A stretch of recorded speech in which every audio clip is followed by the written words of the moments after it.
بالعلم بل بالأدب تنال أعلى الرتب عش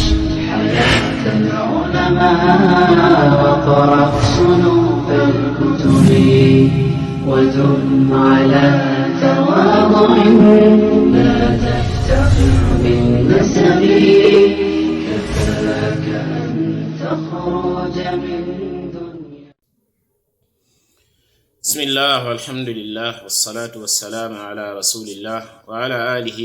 وصحابته ومن تبعهم بإحسان إلى يوم الدين. بندرا بجولد إن غرتي درس من القرآن أو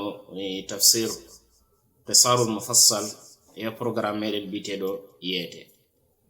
درس من جوتدو إن جانجينو سيموري أدينه وني سورة الفاتحة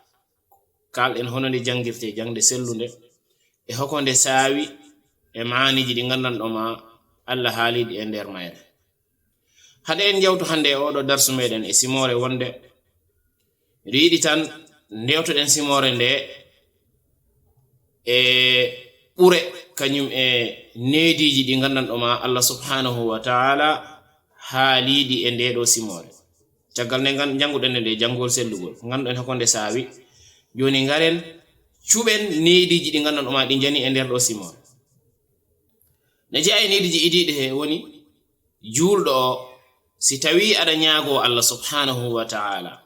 kala ɗum mbawɗa won kala ɗum mbawɗa waɗir si tawi ka ñaagotoɗo Allah subhanahu wa ta'ala haaju maɗa walla geɗe maɗa ne jeeya e neediji ñaagogol Allah subhanahu wa ta'ala hadema mo ñaago ya yettumo taw no Allah haalir ɗum ni simore sabu Allah yettu hoore makko e simore ha o pari puɗɗen bo wi iyyaka na'budu nde o winde alhamdulillahi rabbil alamin arrahmanir rahim maliki yawmiddin puɗɗen non dekku juuɗe enen mo ñaago en jettumo mantuɗen bo ha parɗen puɗɗen bo ñaago nden ne jeeya e neediji du'a hadema ñaago Allah subhanahu wa ta'ala ya yettumo taw ari kadi e sunna e mbi sa yettimo ha pari ya faw henen juulgol e nelaɗo alayhi salatu wassalam ɗum ɗo ina wona sababu du'a ma jaabo. En gandino kadi e nder simore hene en mbi'i e ñaagima hene nde ñaagin Allah ha parɗen en mbimo ko kanko rek ndeweten ko kanko rek ñaagotoɗen balla nde parɗen e ɗum ɗon en ñaagima Allah yo dandu en o rentina en ɓe gandanɗo ma ɓe o tikkaniɓe e ñaagimo kadi yo dandu en o rentina en e ɓe gandanɗo ma ko majjinɗoɓe walla ko majjuɓe. Ɗiɗo na waɗi sababu mo gandanɗo ma ko on ɗum ɗon waɗata Allah tikkanma walla sababu mo gandanɗo ma kanko waɗata gon renta e majjuɓe ɓe on sababu woni hoko woni si Allah subhanahu wa ta'ala wallima a andi hunde ko gandanɗo ma ko fati a sharia ni ɗum ɗo koko harmi ɗum ɗo koko moƴƴi hantina a ciɗo nen ko moƴƴi ko ñaaɗa mbaroyɗa ko harmi te aɗa andi ko mbata ko harmi nden ɗon a andi hunde hantine a gollirani ko ganduɗa ko kala dañɗo gandal a gollirani ngal ɗo gandal a renta ɗe ɓe ganduɗo ma Allah ko tikkanɗo woni ɓe mbiɗen ɓe ghayril maghdubi alayhim ɗum yo Allah dandu en henen.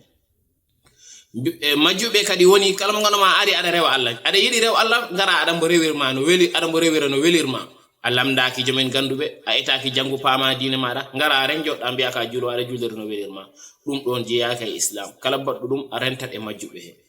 ɗum woni ko Allah haali ko e wattande simore he wi wala dallin nden ɗiɗo ne jeeya e neediji ɗi gandanɗo ma en cortiɗi e ndeɗo simore julɗo naftoroɗi. Caggal nde gaynuɗen e ndeɗo simore en jahatɗe simore wonde wiitende suratu ad-duha sabu ko cimoje daɓɓe ɗe ko ɗen jiɗɗen jokku birten ɗe wotere hande ɗe jottoyiɗen naasi fof si Allah newnani en joni hande ɓare en corti ɗeɗo hono ti neediji e ndeɗo simore en jangat hande simore duhande hono nde jangirte jangugol sellugol se en gayni ɗonen si Allah newnani en waktu o heddima continue hen si ɗumen nani darsu men garoyo si Allah jabi kalen nden ɗon simore ne ko hokonde saawi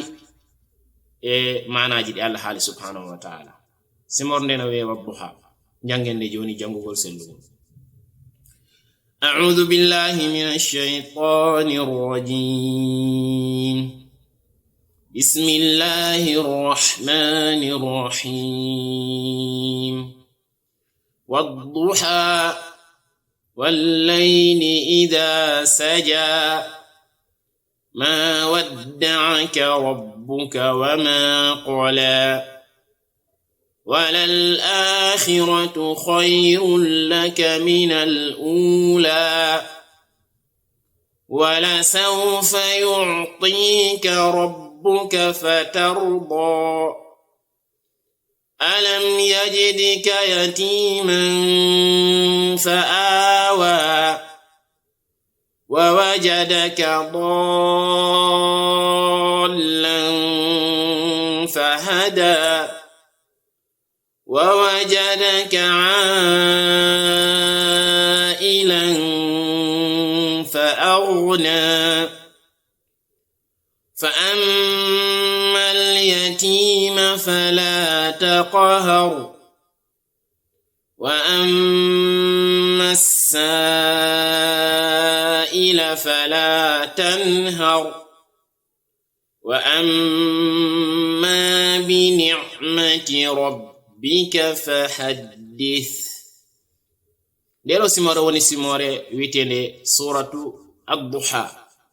ko nide jangirte jangugol sellungol ngol ganama juldo si yidi jangu alquran yidi jangu de simore ko ni o jangirtane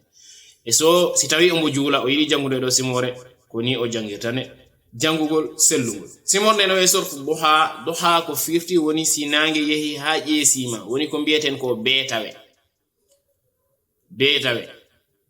ala ni mawbe be ko buri hew ko be njulata ko njulu betawe ni hen darde didi ko wete ko rakate duha ko on don dummunna dum julete woni sinange nge jesima Allah subhanahu wa ta'ala e ndedo simore embo hen watira embo hen wondira e dummunna betawe ngin Allah subhanahu wa ta'ala o wondirta e ko tagi e tagudi makko si wona ko gandan do makko ko mawni to makko ko teddi ko fori nen Allah nde wido wadduha wondiri e dummunna betawe wal layli idha saja wondiri kadi jammagu ngu idha saja si ha nibbidi joni en potatdo en e nde fuddode simore nde si Allah newnani en si Allah jabi darsu men garo yo kontinen hoko simore nde sawi on jarama jef assalamu alaikum wa rahmatullahi wa barakatuh.